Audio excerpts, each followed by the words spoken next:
pragmatique. À sa naissance, la politique du parti est de se positionner comme une structure à même de répondre aux exigences du peuple et des meilleures conditions de vie des populations. Le niveau de développement actuel du Congo est probablement aussi l'œuvre du Parti congolais du travail.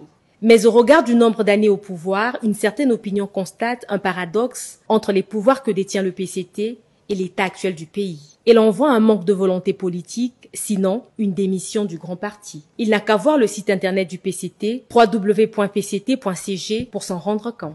Ce site, qui se confond souvent avec le premier en .org, non supprimé, n'est pas actualisé. La dernière publication dans l'onglet de l'actualité remonte à juillet-décembre 2021, alors qu'il y a eu d'autres activités récentes comme celle de la réception des élus du parti au Palais des Congrès. À plus de 90%, le gouvernement est composé des membres du PCT, la plupart des directeurs généraux, centraux et autres, les maires et administrateurs maires, les préfets, sous-préfets et les présidents des conseils départementaux et municipaux sont soit membres du parti en majorité ou des auxiliaires actifs et réservistes du parti. Ils sont donc présents dans les sphères de décision, à l'exécutif comme au législatif, pour ne pas citer le judiciaire. Mais pourquoi diable les mêmes mots persistent, s'interroge un citoyen de Sibiti. Le président de la République, Denis Sassou Nguesso, déterminé et dévoué, octroie des budgets colossaux pour matérialiser sa vision du développement, hélas, déplore une enseignante. 2 années successives, 2013 et 2014, consacrées à l'éducation avec plusieurs milliards de francs CFA, n'ont pas produit les résultats attendus. Le Congo patauge encore dans les problèmes de déficit en enseignants. Des primes, bourses des vacataires,